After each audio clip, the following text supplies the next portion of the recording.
విడాకుల కాగితాలపై సంతకం పెట్టమంటున్న సునందకు దిమ్మ తిరిగేలా సమాధానం చెప్పిన ఆదిత్య, షాక్లో జీవన, అలేఖ్య, సునంద. ఇదంతా కూడా ఎలా జరిగిందో వీడియో ద్వారా చూసేద్దాం. ఎక్కడ వీడియోని స్కిప్ చేయకుండా చివరి వరకు చూడండి, పూర్తిగా అర్థమవుతుంది. వీడియోని లైక్ చేయడం, షేర్ చేయడం మర్చిపోకండి. మీ లైక్, షేర్ మాకు మంచి సపోర్ట్ మరియు ఎంకరేజింగ్గా ఉంటుంది. ఇక మొత్తం మీరు చూసుకున్నట్లయితే కనుక ఆదిత్య, ఆనంది వచ్చిన తీరుని బట్టి అక్కడ వాళ్ళ డిజైన్స్ సెలెక్ట్ కాలేదు అని చెప్పేసి అనుకుంటూ సునంద చాలా మాటలే మాట్లాడుతుంది. ఇక జీవన, అలేఖ్య కూడా మాట్లాడతారు. ఈలోపు ఆఖరికి ఆదిత్య అయితే మన డిజైన్స్ సెలెక్ట్ అయ్యాయి మామ్ అని చెప్తాడు. మీరు వచ్చిన తీరుని బట్టి చూసి అసలు డిజైన్ సెలెక్ట్ అవ్వలేదేమో అనుకున్నాం అన్నయ్య అంటే, అసలు ఏం జరిగిందంటే అంటూ ఆ డిజైన్స్ గురించి జడ్జెస్ యొక్క ఫేస్ ఎక్స్ప్రెషన్స్ చూసి మనది ఇక సెలెక్ట్ కాదు, వెళ్ళిపోదాం పద అంటే, చివరి వరకు కూడా హోప్ని వదలకూడదు ఆదిత్య గారు అంటుంది ఆనంది. అయినా కూడా ఆదిత్య అయితే బయలుదేరదీస్తాడు. ఈలోపు జడ్జెస్లో ఒక అతను వచ్చి, సార్ ఎక్కడికి వెళ్ళిపోతున్నారు అని చెప్పని అంటే, మా డిజైన్స్ ఎలాగూ సెలెక్ట్ కావు, జడ్జెస్ ఫేస్లో ఎక్స్ప్రెషన్స్ చూసాం, అందుకే వెళ్ళిపోతున్నామని అంటే, నోనో మీరు పొరబడ్డారు, అసలు కేడీ గార్మెంట్స్ లిస్ట్లో ఫస్ట్ పేరులో ఉంది తెలుసా మీకు అని చెప్పేసి అంటూ, మీరు రెండు లోపలికి, మీకోసం వెయిట్ చేస్తున్నారు జడ్జెస్ అని చెప్పని అంటాడు. దాంతో ఇక వాళ్ళు లోపలికి వెళ్ళిన తర్వాత విషయం తెలిసి చాలా సంతోషిస్తారు. ఇక ఆ విషయం చెప్పేసరికి అందరూ కూడా చాలా హ్యాపీగా ఫీల్ అవుతారు. కేడీ గార్మెంట్స్ తన డిజైన్స్ లీక్ అయినా సరే ఫస్ట్ ప్లేస్లోకి వచ్చింది అని చెప్పేసి ఇక చైతన్య అయితే చిన్న పార్టీ అరేంజ్ చేసాం అంటూ కేక్ కటింగ్ పెడతాడు. ఆ కేక్ హార్ట్ షేప్లో ఉన్నందుకు కూడా సునంద చాలా మాటలు మాట్లాడుతుంది. అవేమీ పట్టించుకోకుండా ఇక మొత్తానికి కేక్ కట్ చేయిస్తాడు చైతన్య. అయిపోయిన తర్వాత ఒకరికొకరు తినిపించుకోవాలి, పార్ట్నర్స్ కదా అంటూ, ప్రోటోకాల్ అన్నయ్య అంటూ మొత్తానికి ఇద్దరు కేక్ తినిపించుకునేలా చేస్తాడు. కానీ ఆదిత్య ఆనంది పెడుతూ ఉంటే ఆపి తన చేత్తో తీసుకుని తింటాడు.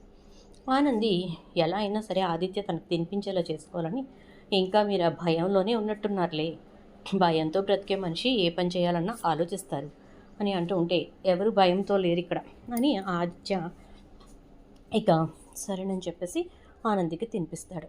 ఇక ఆ తర్వాత ఆనంది చాలా హ్యాపీగా ఫీల్ అవుతుంటే సునంద వచ్చి, ఏంటి చాలా సంతోషపడిపోతున్నావు, ఇంకేముందులే, నా జీవితంలో అనుకున్నవన్నీ అనుకున్నట్టుగా జరిగిపోతున్నాయి, కానీ నేను హ్యాపీగా ఉంటాను, నన్ను ఎవరూ ఏం చేయలేరు అని చెప్పేసి చాలా గట్టి నమ్మకంతో ఉన్నట్టున్నావుగా, కానీ నీ నమ్మకాన్ని వమ్ము చేయడానికి నేనున్నాను, ఖచ్చితంగా నేను అనుకున్నదే జరిగి తీరుతుంది. ఈ సంతోషం అంతా కూడా బాధగా మారే టైం దగ్గరికి వచ్చేసింది. అంతేకాదు, ఇంత సంతోషాన్ని మనసులో దాచుకుని నీ కళ్ళు చాలా చక్కగా మెరిసిపోతున్నాయి కదా, కానీ రాబోయే రోజుల్లో నీ కళ్ళు మెరుస్తాయి, కానీ ఎందుకో తెలుసా, సంతోషంతో కాదు, కన్నీళ్లతో. కన్నీళ్ళు కిందికి రాల్చలేక, కంట్లో ఉంచుకోలేక నువ్వు బాధపడుతూ వేదన పడుతూ నువ్వు ఏడుస్తూ ఉండగా రాలే కన్నీళ్ళు ఉంటాయే, అవి నీ కళ్ళల్లో మెరుస్తాయి. అలాంటి రోజు దగ్గరలోనే ఉంది, అస్సలు టెన్షన్ పడకు, నేను ఆ రోజులు నీకు ఇస్తాను, దానికి కావాల్సిన ప్రిపరేషన్స్ అన్నీ కూడా జరుగుతున్నాయి, నీకు అవి కనిపించవు, నువ్వు చేసే ప్రతిదీ కూడా, నువ్వు కోరుకునే రిజల్ట్ అంతా కూడా నాకు ఇక్కడ కనిపిస్తోంది, బట్ నేను చేయబోయేటటువంటి పనుల వల్ల వచ్చే రిజల్ట్స్ కానీ, నేను చేయబోయే పనులు కానీ నీకు కనిపించవు ఆనంది, కనిపించవు, కానీ జరిగిపోతూ ఉంటాయి అని అంటుంది. ఇక ఏం చేయాలో ఏం మాట్లాడాలో అర్థం కాక ఆనంది అయితే సైలెంట్ అయిపోతుంది. ఇక అలా సైలెంట్ అయిపోయిన తర్వాత సునంద వెళ్ళిపోతుంది. ఏంటి అత్తయ్య గారు ఏం ఆలోచించారు అంటుంది జీవన. ఏం చేయాలో నేను గట్టిగా నిర్ణయించుకున్నాను, నువ్వు కంగారు పడకు అనేసి ఇక సునంద ఇంటికి వెళ్తుంది. అలా వెళ్ళిన తర్వాత ఇంట్లో అందరూ భోంచేస్తూ ఉండగా శశికాంత్తో, ఏంటి తెగ ఆనందపడిపోతున్నారు, కొడుకు కోడలు ఇద్దరూ కలిసి వెళ్ళారు, కలిసి వచ్చారు, దాంతోపాటు ఇద్దరూ కలిసి కేక్ కట్ చేశారు అని ఆ ఆనందాన్ని సంబరంగా జరిపేసుకుంటున్నట్టున్నారుగా అంటే, అలాంటిది ఏమీ లేదు సునంద అంటూ ఉంటాడు శశికాంత్. ఇదంతా తీసుకొచ్చినది మీరు కాదు, మీ వల్ల కాదు నాకు ఈ గొడవలన్నీ అని చెప్పని అంటూ ఉంటే, మధ్యలో నేనేం చేశాను అంటే, ఆ పూర్ణిమని మీ జీవితంలోకి తీసుకొచ్చుకోకుండా ఉంటే ఈ గొడవలంతా ఉండేదే కాదు కదా అంటూ ఉండగానే ఈలోపు ఎవరో వచ్చి, మేడం సార్ ఈ పేపర్స్ ఇమ్మన్నారు అంటే, చూసుకుని ఓకే థ్యాంక్ యూ అని చెప్తుంది. మామ్ ఏంటా పేపర్స్ అని చెప్పానంటే, తినబోతూ రుచిందుగా చైతన్య ఒక 5 నిమిషాలు ఆగు అని చెప్పేసేసి అంటూ ఆది అని పిలుస్తుంది. ఆదిత్య రూమ్ నుంచి బయటకు వస్తాడు. చెప్పమ్మా చెప్పమ్మా అని చెప్పని అంటే, "ఆ, చెప్తాను రా నాన్న, కూర్చో" అని చెప్పి డైనింగ్ టేబుల్ దగ్గర కూర్చోపెడుతూ, "ఏంటి భోజనానికి రాలేదు" అనగానే, "ఆ, ఏంటో ఆకలిగా లేదమ్మా" అంటాడు. "అవునా, ఆకలిగా లేకపోవడం ఏంటి" అంటూ ఉంటే, "అన్నయ్యకి ఆనందంతో ఆకలి వేయట్లేదేమోనమ్మా" అంటాడు చైతన్య. "ఆనందంతో ఆకలి వేయకపోవడం ఏంటి" అని చెప్పేసేసి అంటుంది ఇక సునంద అయితే. "అవునమ్మా, అన్నయ్యకి ఆనందంతో ఆకలి వేయట్లేదు. ఎందుకంటే ఇక ఆనంది వదిన పక్కనే ఉండి ప్రతి విషయంలో విజయాలు తీసుకొస్తుంది కదా" అంటే, "ఏ ఆనంది పక్కన లేకపోతే ఆదిత్య నడవటం కూడా రాదా, లేకపోతే విక్టరీని సాధించుకోవడం రాదా" అని అంటూ, "అందుకే ఒక నిర్ణయానికి వచ్చాను" అంటుంది. "ఏంటమ్మా అది" అంటాడు ఆదిత్య. "అదేంటంటే చాలా సింపుల్, చాలా చిన్న నిర్ణయం. నువ్వు ఈ పేపర్స్ మీద సైన్ చేయాలి" అంటుంది. "ఏంటమ్మా ఆ పేపర్స్" అంటే, "డివోర్స్ పేపర్స్. ఆల్రెడీ నీకు నేను చెప్పాను కదా, నీకు వేరే సంబంధం కూడా వెతకడం మొదలుపెట్టాను" అంటుంది. "ఏంటి సంబంధం ఏంటి మామ్, సంబంధం వెతుకుతున్నావా" అంటాడు. "అవును, ఆల్రెడీ చాలా సంబంధాలు తీసుకొస్తున్నాడు పెళ్ళిళ్ళు అతను" అని అంటే, "అసలు ఏమనుకుంటున్నావమ్మా, పెళ్లి బంధం అంటే చాలా సింపుల్గా ఉంది నీకు" అని అంటాడు ఆదిత్య. "ఆది, ఏం మాట్లాడుతున్నావు" అని అంటే, "అవునమ్మా, పెళ్లి బంధం అంత సింపుల్గా ఉందా నీకు?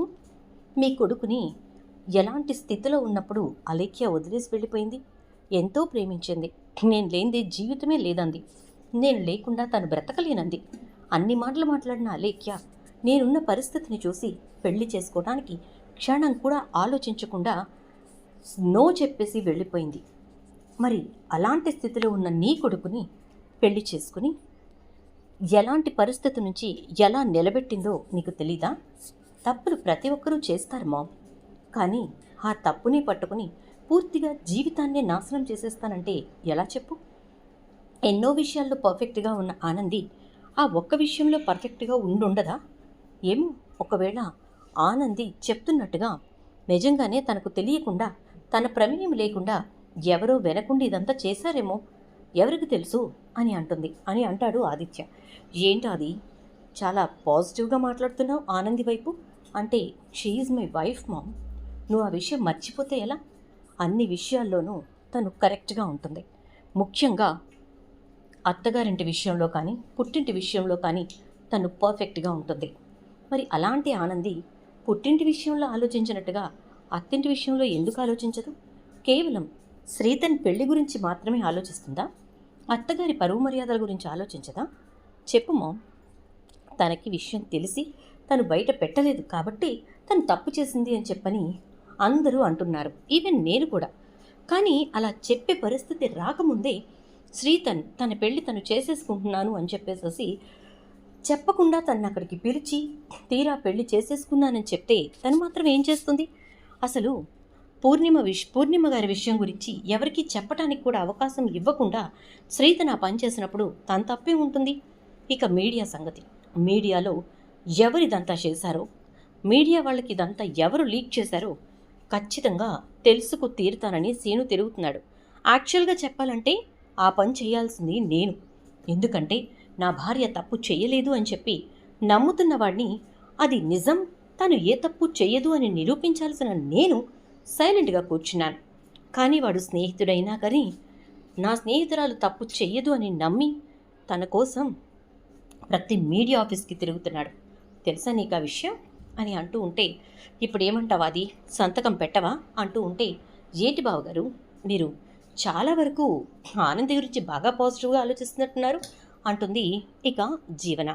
ఏ, నువ్వు చైతన్యకి డివోర్స్ ఇచ్చేసి వెళ్ళిపో, ఎలాగూ మీ ఇద్దరికి కూడా టర్మ్స్ అండ్ కండిషన్స్ బాగాలేదు కదా అనగానే, ఐఎమ్ రెడీ అన్నయ్య అంటాడు చైతు.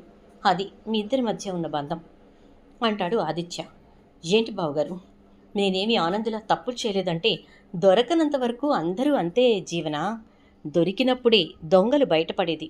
ఇప్పుడు జరిగింది కూడా అదే అనగానే, ఎవరినంటున్నావు అంటుంది ఇక జీవన. అయితే చైతు వెంటనే, ఏ, గుమ్మడికాయల దొంగ అంటే భుజాలు ఎందుకు తడుముకుంటున్నావు జీవన? తప్పు చేసిన వాళ్ళ గురించి మాట్లాడుతున్నాను. నువ్వేమైనా దొరకకుండా తప్పులు చేస్తున్నావా ఏంటి? అవి దొరికిన రోజు నువ్వు దొంగను బయటపడటానికి అని అనగానే, ఏంటి చైతు ప్రతి దానికి నన్ను లాగుతావు? అయినా ఇక్కడ నేను బావగారితో మాట్లాడుతున్నాను అంటుంది. మాట్లాడు మాట్లాడు, వాడు కూడా కరెక్ట్గానే సమాధానం ఇస్తున్నాడులే అని మనసులో అనుకుంటాడు. ఇక ఆదిత్య అయితే, చూడు మామ్, పూర్ణిమ గారి విషయంలో డాడ్ తప్పు చేశారు. చేసినప్పుడు నువ్వేం చేసావు? పూర్ణిమ గారిని డబ్బిచ్చి ఈ ఊరు నుంచి దూరంగా పోయి బతకమని చెప్పి పంపించేశావే కానీ మా నాన్నని వదిలేసావా అని అంటే, మరి ఇప్పుడు ఆనంది చేసిన దానికి నువ్వేం చేస్తావా అది అని అనగానే, ఆనంది చేసింది తప్పు కాదు అని నిరూపించి తనని ఇలాంటి పరిస్థితుల్లోకి ఎవరు గెంటారు, ఎవరు నెట్టారో, ఇలాంటి పరిస్థితులు తన చుట్టూ ఉండేలా ఎవరు ప్లాన్ చేశారు, అసలు ఆనంది ఇందులో ఇరుక్కునేలా ఎవరు చేశారో ప్రతిదీ కూడా బయటకు తీస్తాను. నా ఆనంది ఏ తప్పు చెయ్యలేదు అని చెప్పి నిరూపిస్తాను అని అంటాడు ఆదిత్య. అనేసరికి అత్తయ్య గారు, మొత్తానికి బావగారు ఆనందికి మళ్ళీ ఫ్లాట్ అయిపోయారు. కేవలం సేవలు చేసింది, నిలబెట్టింది అని చూస్తున్నారు, కానీ ఇంటి పరువు తీసింది అని చెప్పని అంటే, ఇంటి పరువా? ఇంటి పరువు గురించి నువ్వు మాట్లాడుతుంటే నాకు చాలా నవ్వొస్తుంది జీవన అని చెప్పంటాడు ఆదిత్య. ఏం మాట్లాడుతున్నారు బావగారు అంటే, ఈ ఇంటి పరువు పోయే పరిస్థితులు నువ్వు చాలాసార్లు తీసుకొచ్చావు. అలాంటి సిచ్యుయేషన్స్లో నుంచి నేను చాలాసార్లు ఆనందే బయటకు తీసుకొచ్చింది. నువ్వు అది మర్చిపోతే ఎలా అంటూ ఉండగా, అనే ఒక్క నిమిషం అంటూ, ఇంటి పరువు గురించి మాట్లాడేవు కదా జీవన, ఒకానొకప్పుడు నువ్వు చేసిన ఒక పని వల్ల మా అన్నయ్య అంటూ ఉంటే, సారీ చైతన్య, ప్లీజ్ ఇంక వదిలేస్తావా? మీ ఇష్టం వచ్చింది చేసుకోండి అత్తయ్య, ఇక ఆనంద్ విషయంలో నన్ను ఏం అడగకండి, నాతో ఏం మాట్లాడకండి అంటే, ఓహో జీవన చెప్పినట్టుగా నడుస్తున్నావా? అంటే జీవన నిన్ను గైడ్ చేస్తోందా? జీవన నీకు ఇన్స్ట్రక్షన్స్ ఇస్తోందా అని చెప్పని చైతన్య అంటే, అలాంటిదేమీ లేదు అంటుంది. మరి ఇంకెందుకు మామ్ తొందరపడుతున్నావు? అన్నయ్యని వదిన్ని విడతీయటానికి ఎందుకు నీకంత ఆత్రం? నువ్వు డాడ్తో విడిపోలేదు కదా. పూర్ణిమ గారి విషయంలో డాడ్ చేసిన తప్పుకి నువ్వు డాడ్కి విడాకులు ఇచ్చేయాలి కదా. ఎందుకంటే డాడ్ చేసింది చాలా పెద్ద తప్పు. మీడియా ఒక్కరోజు మాట్లాడింది, 2 రోజులు మాట్లాడింది, 3వ రోజు కొత్త టాపిక్ దొరకడంతో దాని వెనక పరిగెత్తింది. ప్రపంచం 5వ రోజు నుంచి అసలు మన విషయం గురించే మాట్లాడుకోవడం మానేసింది. 6-7 రోజులకి మర్చిపోయింది. అలాంటి దాని గురించి నువ్వు నెలలు సాగదీస్తూ ఆనందిని తనని ఇద్దరినీ కూడా వేరు చేసే ప్రయత్నం చేస్తున్నావు అంటాడు శశికాంత్. మీరు మాట్లాడకండి అంటుంది. ఏ, నువ్వు చెప్తే మాత్రం నాన్న సైలెంట్గా ఉండాలి, కానీ నేను నా భార్య ఆనంది మాట వినకూడదు, ఆనంది చెప్పినట్టు నడుచుకోకూడదు, అంతే కదమ్మా అంటూ ఉంటే, నేను అలా అనలేదు అంటుంది. నువ్వు అంటే అనేదే ఉంది మామ్, ఇక్కడ జరుగుతున్నది అదే కదా.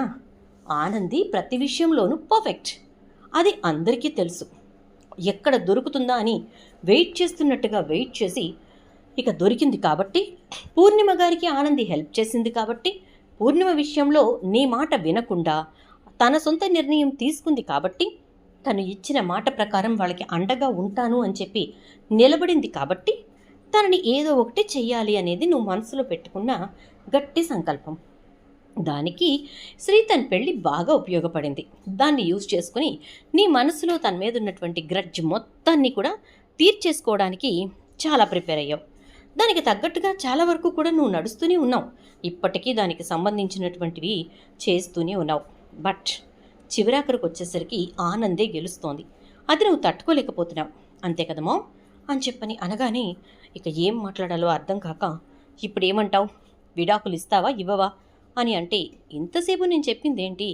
విడాకులు ఇవ్వాల్సినంత తప్పు ఆనంది చేయలేదు. ఒకవేళ చేసినా తను చేయనటువంటి తప్పుని నేను సమర్థించను, తను తప్పు చేయలేదని నిరూపించి తీరుతాను అంటున్నాను కదా. సో శ్రీను ఇప్పుడు ఏ విధంగా అయితే ప్రతి మీడియా ఆఫీస్కి వెళ్తున్నాడో, నేను కూడా ప్రతి మీడియా ఆఫీస్కి వెళ్ళి అసలు ఆనంది పేరు చెప్పి ఎవరు కాల్ చేశారో, ఎవరిదంతా చేయించారో వాళ్ళ గురించి బయటకు తీసి వాళ్ళ బండారం బయట పెట్టేదాకా నేను ఊరుకోను. నా భార్య అయితే తప్పు చెయ్యదు చెయ్యదు చెయ్యదు అంటాడు ఇక ఆదిత్య.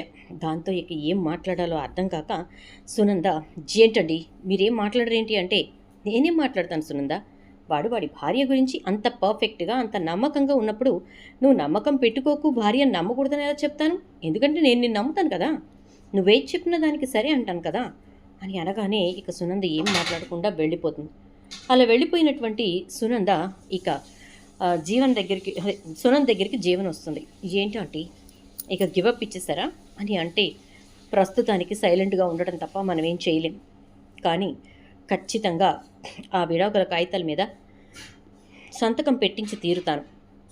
అలా సంతకం పెట్టించడంతో పాటు ఆనందిని ఆదిత్యని ఇద్దరిని వేరు చేసి తీరుతాను, ఆదిత్యకి ఇంకో పెళ్లి చేసి తీరుతాను అంటూ ఉండేసరికి ఇక అప్పుడు వెంటనే మీరు ఇలాగే ఉండండి ఆంటీ, ఖచ్చితంగా ఇలాగే ఉండండి, మీరు ఏ మాత్రం కూడా అస్సలు వెనక్కి తగ్గొద్దు అని చెప్పని అంటుంది. ఇక అలా అన్న తర్వాత రోజు ఆఫీస్కి వెళ్ళేసరికి ఆఫీస్లో అందరి ముందు ఆనందిని అవమానపరిచే కార్యక్రమం పెట్టుకుంటుంది. వేసిన డిజైన్స్ని ఎవరు బయటికి పంపించారో పూర్తిగా ఇంతవరకు బయట పడలేదు, కానీ ఆ మేనేజర్ మాత్రం ఇరుక్కుపోయాడు అంటూ మొదలు పెడుతుంది సునంద. దాంతో ఇక జీవన అలేఖ్య కూడా మాట్లాడటం మొదలు పెడతారు. అలా మొదలు పెట్టేసరికి ఇక చైతన్యకి చాలా కోపం వస్తుంది. అంటే ఏంటి మామ్ అనగానే, ఏమో మేనేజర్ని అడ్డు పెట్టుకుని ఆనందియే వాటిని బయటికి పంపించిందేమో, తీరా ఆఖరికి వచ్చేసరికి తన పేరు బయటికి రాకుండా మేనేజ్ చేసుకుందేమో, అక్కడ ఎక్కువ డబ్బు వస్తుంది అనుకుని ఉంటుంది, కానీ అంత డబ్బు అక్కడ రాకపోయేసరికి విషయం బయటకు వచ్చేలా చేసింది అంటుంది. ఇంకా ఆ విషయాన్నే పట్టుకుని బురద చల్లే ప్రయత్నం ఎందుకు మాం చేస్తున్నావు, అసలు నీకేం కావాలి అని అంటే, ఆనంది ఈ ఆఫీస్లో ఉండకూడదు, ఆనంది ఆదిత్య కళ్ళ ముందు తిరగకూడదు అంటూ ఉంటే, నీ ప్రయత్నం నువ్వు చెయ్యి, అంతేకాని అనవసరంగా క్యారెక్టర్ మీద దెబ్బ కొట్టాలని చూడకు అంటాడు చైతన్య. ఇక అలా అన్న తర్వాత ఆనంది అయితే ఆఫీస్కి వస్తుంది. వచ్చాక ఆనంద్ దగ్గరికి వెళ్ళినటువంటి సునంద ఈ పేపర్స్ మీద సంతకాలు పెట్టు అంటుంది. జేంటి అత్తయ్య గారు ఆ పేపర్స్ అని చెప్పానంటే, నువ్వు నా కొడుకు నుంచి విడిపోతున్నానని చెప్పేసి రాసిన పేపర్స్ అని అంటుంది. ఏంటి, నేను ఆయన నుంచి విడిపోతున్నానని చెప్పి రాసిన పేపర్సా, వాటికి నేనెందుకు సంతకాలు పెడతాను, అసలు నేనెందుకు విడిపోవాలి అంటుంది. ఎందుకంటే నువ్వే వాడి జీవితంలోంచి వెళ్ళిపోతే వాడి ప్రశాంతంగా ఉంటాడు కాబట్టి, మా కుటుంబానికి పట్టిన దరిద్రం పోతుంది కాబట్టి అంటూ చాలా మాటలు మాట్లాడుతుంది. దాంతో ఇక చాలా కోపం వస్తుంది మన ఆనందికి. ఇక అత్తయ్య గారు, మీరు ఏదేదో అనుకుని ఏదేదో చేస్తూ అనవసరంగా నన్ను బాధ పెట్టకండి, దయచేసి ఇంక ఈ విషయం గురించి వదిలేసేయండి అని చెప్పని అంటుంది. లేదు ఆనంది, నువ్వు సంతకం పెడతావా పెట్టవా అని చెప్పేసి అంటూ ఇటు జీవన సునంద అందరూ మాట్లాడుతూ ఉండేసరికి ఒక కోపం వచ్చిన ఆనంది జీవన చెంప చెళ్ళు అనిపించి, ఏ నీ కాపురం గురించి నేను మాట్లాడుతున్నానా, నీ భర్త గురించి నేను మాట్లాడుతున్నానా, లేక నువ్వు తీసుకోవాల్సిన నిర్ణయాల గురించి నేను మాట్లాడుతున్నానా, నువ్వెందుకు మధ్యలో మాట్లాడుతున్నావు అని చెప్పి చాలా కోపంగా అంటుంది. దాంతో ఇక ఒక్కసారిగా ఏం చేయాలో అర్థం కాక జీవన చెంప పట్టుకుంటుంది.